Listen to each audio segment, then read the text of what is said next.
Of Parenting Teens with Dr. Cam. I'm your host, Dr. Cam. If you find parenting more frustrating than fun, this episode is for you. Today, I'm talking with Joey Mascio, teen life coach at Firmly Founded, about how to improve your relationship with your teen without changing them and how to find more joy together. Joey is a certified life coach who helps teens and young adults stop letting stress, procrastination, and self-doubt suck all the fun out of being successful. He is a former middle school teacher who spent 4 years in the on-campus suspension room where he started coaching teens. He also has professional training in performance, improv, and comedy. Welcome, Joey. I am so happy to have you here. Hey, so glad to be here. It's going to be fun. Yes, it is. So tell us first, how did you get into coaching teenagers? Yeah, right? So I did straight up volunteer to go into the discipline office, right? Mm-hmm. And my principal, when I volunteered, she was like, I'm sorry, what now? You want to be in there? Like, usually it's a struggle to find teachers to be in there. I'm like, no, like, I think I can change the dynamic of that room. Like, I'd love to give it a shot.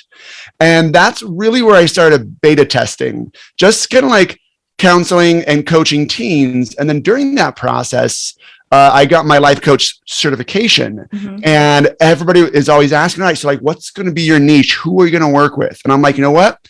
I think I'm going to work with teens. And they're like, God bless you. And I can't why would you want to do that? I'm like, what? But because teens need this, right? Yes. They need this kind of mental resilience, emotional control, and all that. And it's just, and plus, I'm still kind of a teen myself, and I'm really good at connecting with them. So, yeah. Right. Which you can't tell by your background at all. No, not whatsoever. Most of the stuff is from my classroom when I was a classroom teacher. That's awesome. So when you're working with teens, tell us some things that I think a lot of adults may not understand or get wrong about teenagers. So it's not your job, right, to get them to change. And even as a teen life coach, that's not my job, right? And I let them know that, like, right from the get-go. Whenever I have a consult with a teen client, I just had one last night, teen client, parents on either side, right? Teens kind of like, I don't know why I'm here, kind of, hey, good news for you, buddy, right? Good news. I am not here to coach you on what your parents want. Yeah. If you hire me, I work for you. And your parents pay me, but I work for you. So whatever you want to change or improve or work on, I got your back. And just that alone, it like lets them go, oh, okay, I can breathe a little easier. It's not an adult in my life who's going to try to change me. And I when I talk with parents, a lot of their struggles and frustrations comes from, my teen is doing X and I want them to be doing Y. How do I get them to do Y? Do Y. Without being upset about it. How do I get them to do Y and want to do Y? Yeah, exactly. And it's like, well, why do you want them to do Y? And why is it important that they enjoy it? Like, yes, it's like change. So how do we then, if we're not changing our teens to do, a lot of parents are like, well, my life would be so much easier and their life would be so much easier. And we'd have so much more fun together if they did this. And you're saying, wait, you can have more fun and enjoy your teen without them changing. How is that possible? Yes, it's possible because of 3 types of thoughts that we use to either improve our relationship or poison our relationship with our teens, right? So the world sometimes presents a relationship as if it was like one plant that 2 people take care of together, mom and teen. And if the teen stops doing their share, then mom needs to like overwork and do all this extra stuff to make sure that the relationship plant is healthy and well and the fruit is delicious. And the teen like just doesn't care because the teen's off in a completely different garden and mom's like doing all this stuff, right? And so I'm like, but that's actually not true. Every relationship consists of 2 plants. You have one that represents your relationship with your teen, and they have one that represents their relationship with you. You cannot go over and water, prune, or take care of their plant of you. You just can't do it because it's in their brain. Yeah. And like, until Dr. Cam or I figure out a way to do that and alter somebody else's brain, that's just You not don't want possible. to do that though, because they're so amazing in their own right. Exactly. Right. And it's like, but the common misnomer is that, well, if I can get them to start thinking something different about me or about what I want them to do, then our relationship is better. That's but right. I go, well, don't focus on an area you can't even control, right? Instead, focus on your plan you have of your teen and how it's doing. And again, there's 3 types of thoughts you're using to either make your time with that plant and make that fruit a little bit bitter, right? A little less fun, a little like, oh, this is just so frustrating, or I'm so worried. Or you can use those 3 thoughts to improve your relationship, to lighten up a little bit and have a little bit more fun without your teen changing at all. So was that enough of a setup? I was like, tell me.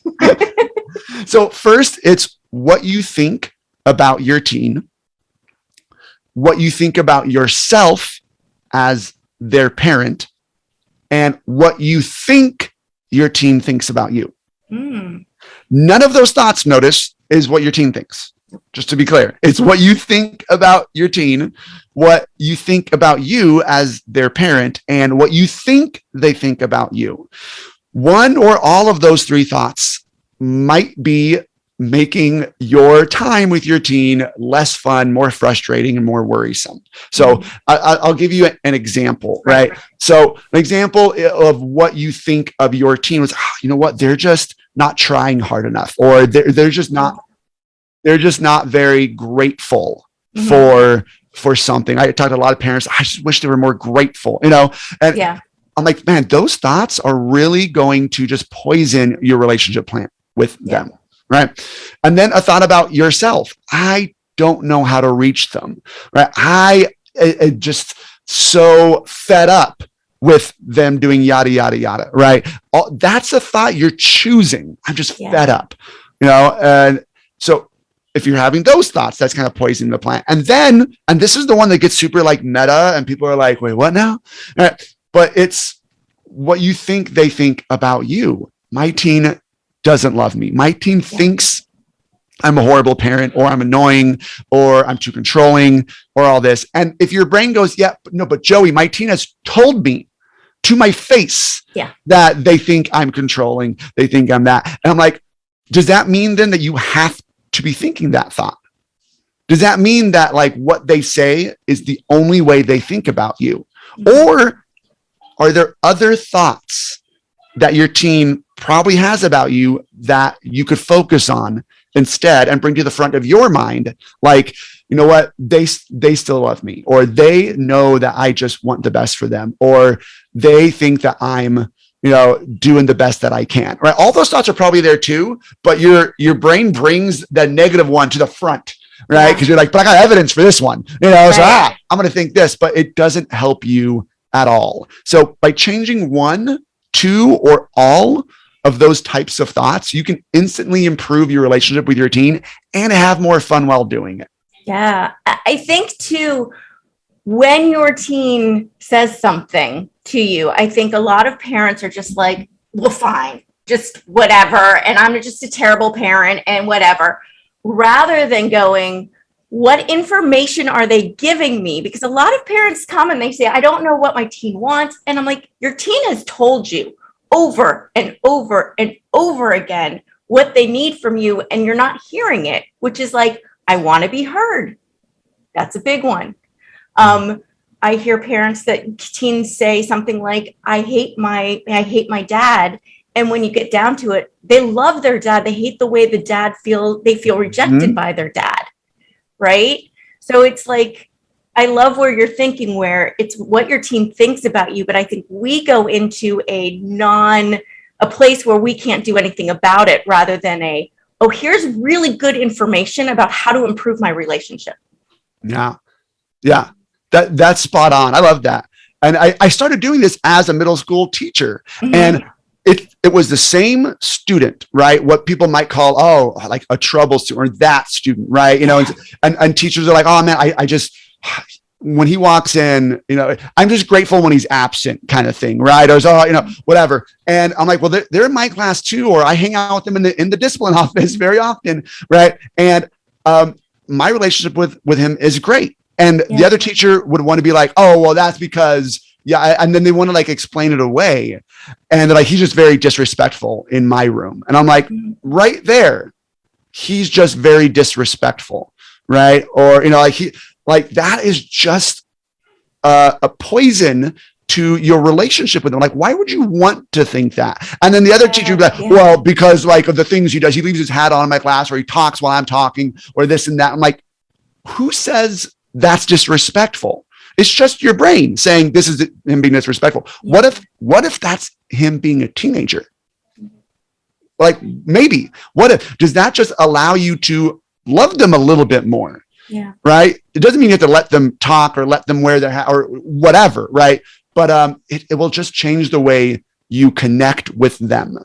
And the teens sense it, right? The teens can feel it. Mm-hmm. Which they do from their parents. And it's like, the one thing teens want more than anything, correct me if I'm wrong, you talk to them a lot, even more than I do, but is that they want to be accepted and appreciated and loved by their parents. And when they don't feel they have that, because they feel a lot of judgment and a lot of disappointment and a lot of frustration and just that like sigh of exasperation all the time, then they give up, right? They feel like, well, I can't have what I need from my parents because clearly I can't live up to what they expect of me. So I'm giving up.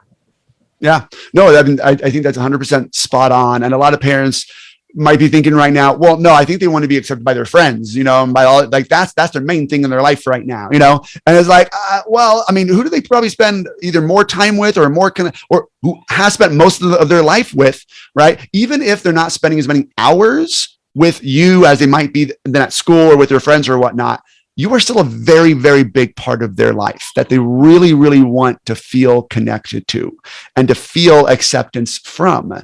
And sometimes the messaging we give as parents is, no, I love you, but I want you to change this. Or, I might enjoy time with you more if you were doing this, or I might be more proud of you. And we would never say these things, right? But we end up sending those messages based off of fear and worry about their future and about the choices they're making now, and mistaken identity of what our job is as their parents, which is to make sure they choose correct choices or things like that. And it's like, no, that's not our role as their parents to make sure. It's to teach them 100%. Yes. Right. It's to encourage them, but it's not to make sure they do it. Because guess what? They're going to make whatever choice they want regardless. Right. And I think when we let go of that need to shape them into what we think they need to be, which could really basically stunt them for who they could be. So I love the plan idea too. It's like, let's make sure that who they are, their individual plan, blossoms to be the most potential of who they are, which is not who you're trying to make them be. It's who they already are that you're trying to grow, right? And I think that's hard because parents are so intertwined with their teen success and how they appear. We intertwine our own identity, our own sense of being accomplished and a good parent by what our teen does. And that's why I think we get so overly bought into them, because it's like, how are they representing us as a parent? Right. Yeah. My definition of success is based off of the choices my teen makes. Yes. Right. That's what they're doing. Right. Yeah. And it's not right. Your definition of success, the way I put it, I don't know. I think you put it in a similar way, Dr. Cam, but are you just parenting the way that you want to be parenting, that you feel like you should be parenting? And sometimes when I talk to parents, they're like, well, I don't want to be yelling as much. I don't want to, be as controlling or micromanaging or whatever. Like, I would love to spend more quality, fun time with them, not worrying, but I just can't because blah, blah, blah, blah. I have no other choice. I have no other choice.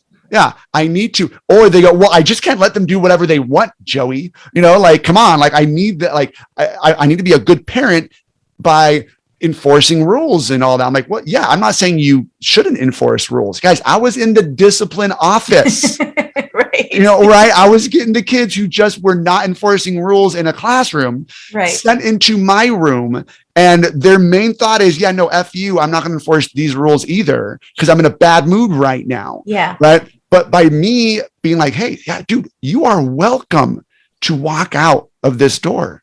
Like, I can't stop you. Go ahead, bro.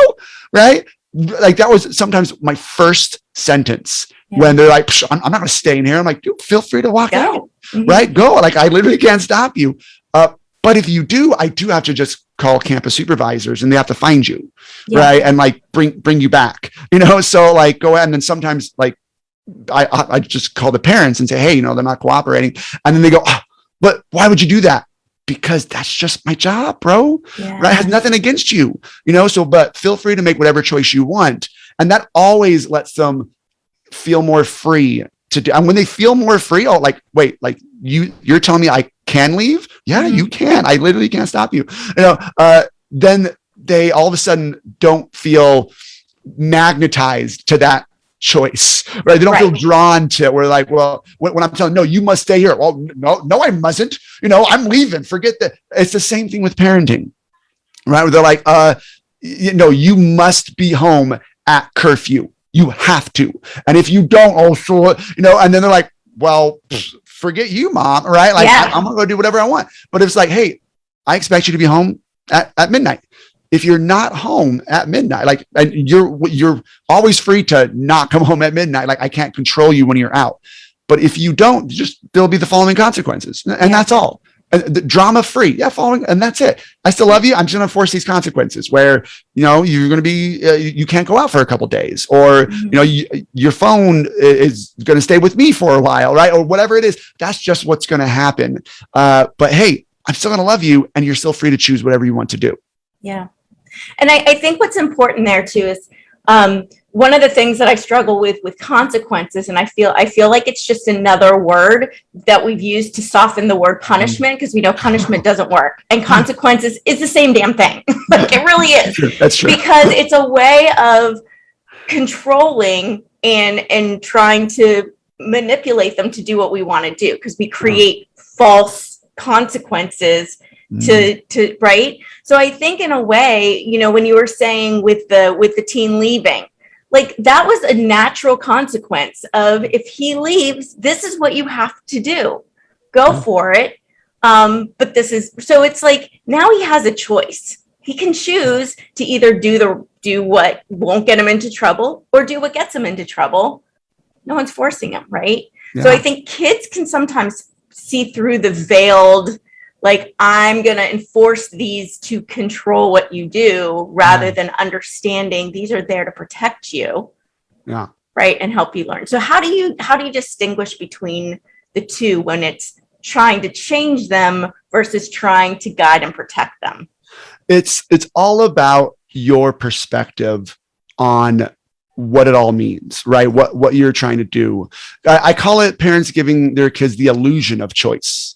Right. Where it's like, hey, you could do your homework right now, and get a good grade, or you can play video games right now. Right. And, and then your grade will drop. And like, the kid's like, oh, I get it. So I know which one you want me to do. And if I do this other one, you're going to not love me as much, or think I'm whatever. Right. And so for the parent, when you are telling them just kind of the things that are going to happen, the natural consequences, or what you got to do so you can feel like a good parent, you're still being aware that they could choose option B.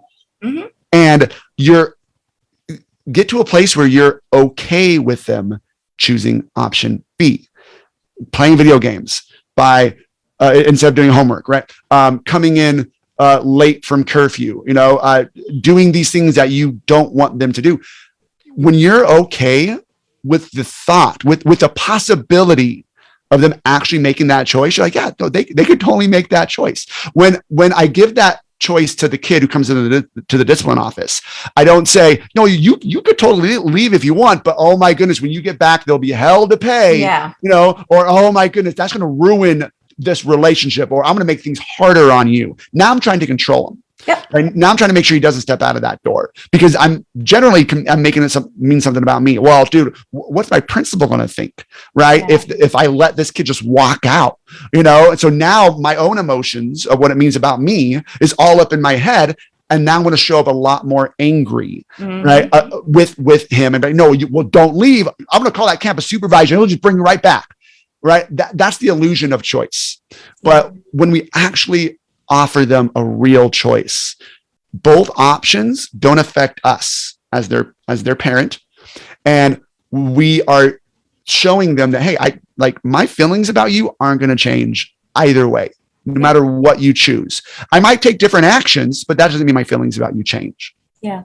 And I can give you my recommendation, but it's only my recommendation. And I think that's what ends up escalating. And I see parents that will be very open and kind and be like, you have a choice, but then they make the choice they don't want, and then they get angry. And it's like, okay, that wasn't a choice. And it's like, they have total ownership of this unless they do it a different way. And then I jump in and take it back. And I'm like, that's not ownership. That's not even close to ownership. That's, that's giving them false sense. And they know that. So they give up and they're like, well, you own it, so I'm not even trying. And then they're frustrated that they're not trying. So we keep the cycle going. And I think what you're saying, and I love, this is not about you. It's about them. And we make it about us all the time. Even like the attitude, where like, you can't talk to us. Well, when I'm in a bad mood, I'm not nice to everyone, particularly people right there in front of me, right? So how can they not be? Of course, they're going to be snappy. They've had a really hard day at school, trying to just survive school, right? So I think that's having that understanding, and that not making it about you is what's so hard for parents. Yeah. So, well, and that's that second thought, right? It's what you think about you. Yeah. If you can clean that one up, then bada bing, right? You're at least 33% of the way better, right? To where you want to be as a parent. Yeah. And how you want to show up. So how do we make it more fun? So making it more fun, and don't take this the wrong way, parents, but it's about lightening up.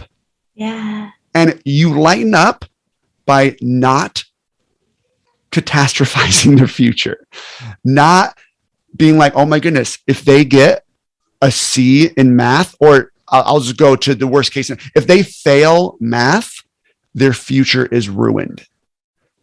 Yeah. And it's just going to be like, oh my, and I can't do that. I can't let that happen. Right. Is it, whoa, lighten up a little bit. Right. Like it's going to be okay. And that is my go-to thought that I offer to parents. No, it's going to be okay. Yeah. Right. Parenting during the pandemic for a lot of parents I taught you during that time was not fun. Yeah. Right. Because they're like, well, I mean, I have to go to work and my kids are at home and I know they're not doing their homework that they need to be doing, and they're not doing their stuff. And so then I feel like I have to be in two places at once. I have to like micromanage it, and then I have to come. And it's like, why? Well, because if they fail, like their grades dropped and like I'm like, well, time out. The whole world is going through this pandemic, right? Like this is literally a global pandemic. Yeah. So I think colleges are going to be aware of this year of grades. If you're like worried about that, like everybody knows about it.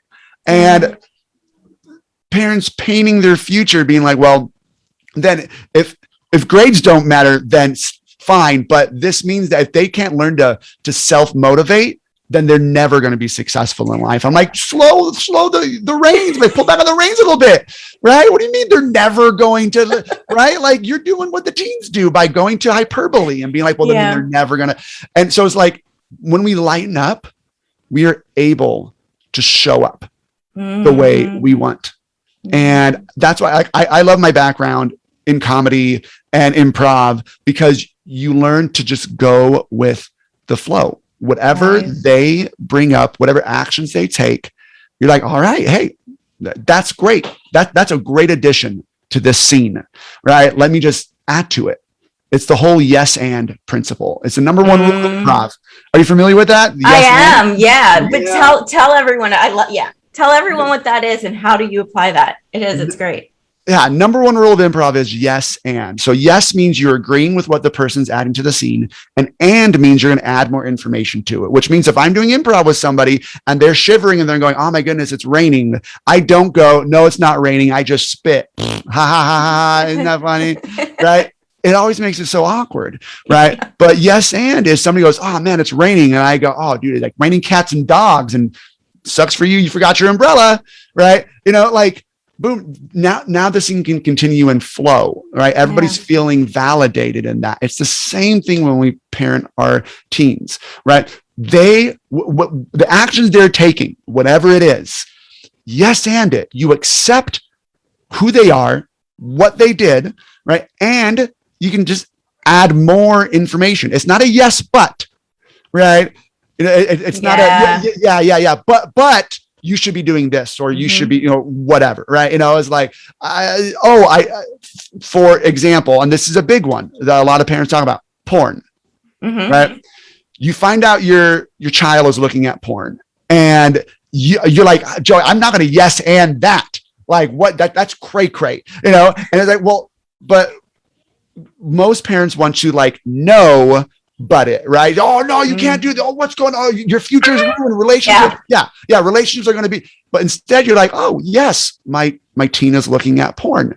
It's something that is expected. Like it's not like it's not expected, right?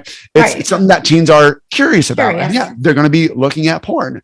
And it's my job right now to teach them what porn is, or what it can do for them, or like what it's going to, how it's going to affect their lives, for example. And yep, I'm going to accept the fact that they're looking at porn, which doesn't mean you have to allow them or encourage them to do it, right? But oh, hey, you're looking at porn. Let's sit down and talk about this. What is that for you? For you, like, how does that make you feel? Whenever I coach teens on porn, right, or I'm like, I want to stop looking at porn. The questions are always, oh, all right, hey, like first I accept the fact that they're looking at porn. I don't make it mean anything about them. And I go, and how does that make you feel right beforehand? How do you feel right afterwards? And that's the whole yes and process. And then I go, what do you want? And then I put it right back to them. So for them to add more information. Well, I don't want to look at it as much. I don't feel as good afterwards. Or I know that it's not the best. And I go, all right, sweet. Like, how do you want to work on that? Like, what do you want to do? What are your goals? That's an example of yes anding. That I love, because I think the yes just right there validates them. It avoids the shaming of them, which I think we do so often without realizing it. And it sets it up so that we can now problem solve together. And that acceptance that they're craving, that yes gives them that acceptance. Yeah. And I think it sets your mind in the right place as a parent, saying, okay, this is information. Yes, I don't need to panic about it. It's information. What am I going to do with this information? Yeah. And that is, I love it. Yes, and. So what else, when you're working with teens, what do you think is one of the biggest blocks between teens enjoying spending time with their parents? It goes back to I think we've already touched on it, is like, well, my parent wants me to be different. Yeah. Right. I was coaching a teen, and I kept getting emails from dad being like, oh, okay, well, if you're coaching him, please talk to him about how he only gives one-word answers to the grown-ups in his life. Like he needs to be giving more than one-word answers, kind of thing. And I was like, hey, you know what? I'll bring it up. But if he doesn't want to be coached on that, then I'm not going to coach him. And I asked him, I was like, hey, one-word answers to the adults in your life. How do you feel about that? And he's like, I feel it's great. That's just all I feel like saying, I'm like, oh, wonderful. All right, let's not talk about that. Right. So if that teen is hanging out with his dad, he knows that my one-word answers aren't good enough for dad. And dad has already talked to him about it. So it wasn't like it was a secret. Right. And he's like, man, like, how can you enjoy time with a loved one if you're sitting there thinking the whole time, well, they want me to be different. Yeah. They want me to not be me. and they want me to play video games less. They think what I'm into is silly. They think that I'm a screw up. They think I'm a mess up. They think whatever. Or I'm coaching another college student who is still living at home, right? As he's going to college, and he's just like, everything my mom tells me to do is all about trying to control me. Yeah. There's always an ulterior motive. Now, I'm going to recognize that's his thought, right? And I coached him on that, and so that's the teen's thought. And there's a way the teen single-handedly can improve a relationship without their parent changing. It goes both ways. It does, right? But we're talking to parents here. So when I talked with him about this, his whole thought was just, yep, everything she tells me to do is all to try to get me out of my shell more, because I'm a little bit of an introvert, and she's always sending me on errands to try to change and do things. And when I talk to mom, it's like, well, yeah, no, I do kind of do that because he needs to get out and do more. I'm like, well, hold on a second. Why? Why does he need to go out? And why does it? And it always goes back to, well, but his future won't be as good if he is an introvert, Yeah. And I'm like, you don't know that.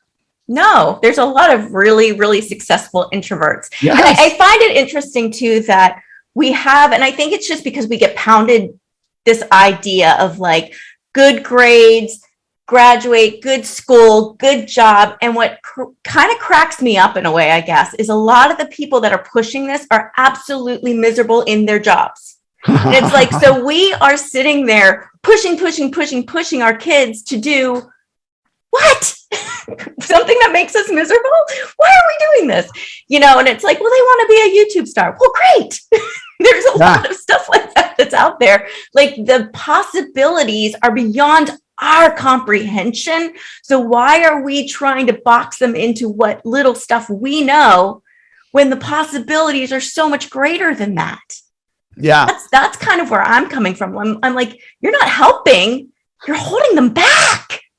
Right? It just made me think of Rich Dad, Poor Dad. Have you ever read that book? Yeah. Oh, yeah. Oh, this is amazing. That changed my life when I read that book. I'm like, oh my goodness. And like my dad, I love my dad. And he's great, and he's a nurse. He loves his job and all this. I'm like, oh, my dad's poor dad. Right? I'm like, oh my goodness. I was like, oh, what is it? And I talk to so many parents when they come to their teen, or when they come to me and they're talking to me about their teen, they're essentially like, well, hold on, Joey. Like they're not going to be able to become poor dad if they don't do these things. I'm like, that's what poor dad is. Yeah, that's what poor. Like, why would you want them to go be poor dad? Like, what? Like, what is that? Why? And it's just our brains. Our brains are so great. They just want to keep us alive. They do, and it's all for the right reasons. Like we're there for the right reasons. We just don't think. I don't think we stop back and go, why? Yeah. And I'll ask parents, I'm like, why? And they're like, because. What do you mean, why? What question's that? Because. And I'm like, because why? Yeah, it's called metacognition, and it's the first thing I introduce to teens when I coach them. I go, guys, you are a hero in training. You didn't even know it. You have superpowers, and the first superpower you have is metacognition. Humans are the only animals on the earth that can do it, and guess what? We don't. Like none of us use metacognition, which is just the ability to think about what we're thinking about. And they're like, wait, what? And then just going into it with them, we all need to do it like all the time. Why are you thinking that? Why? So what? What are you making that mean? And all this, and then discover the story that your brain has written that is keeping you in a box. Yeah. And feeling frustrated or trapped or whatever or annoyed, right? Once you do that self-discovery, it really frees you up to so many more possibilities. It does. Oh, that's so, so powerful. So Joey, how can people find you?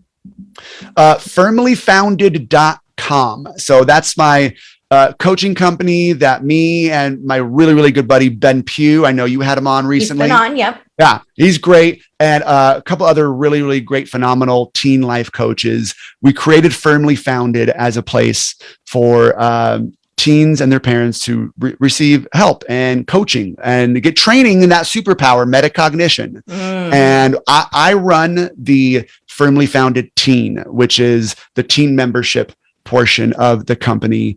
And it's phenomenal. There's no other teen life coaching program out there of its kind. And teens can show up. We have weekly training events. It's all, I mean, I use humor everywhere, right? Humor and heart. That's the magic mix I find when working with teens, right? And they get private coaching. There's video library and all this, and they get to try it for 30 days absolutely free to see if they'll even do it. That's awesome. Yeah, that's amazing. Because that's one of those things where the parent wants them to do it, and that's just going to cause more conflict. But when the teen wants to do it, and this is what I think is I'm sure you see when parents go, oh, our teen are so not motivated. They're not motivated to do what you want to do. But if they want to do it, they're some of the most motivated people on the planet, right? Yes. Like so much motivation. So it's not the lack of motivation. It's the lack of desire to do what you're asking them to do. Yeah. So I think that's a cool thing. So final parting words of encouragement for parents of teens. Oh man. It's always such a big moment. It's like,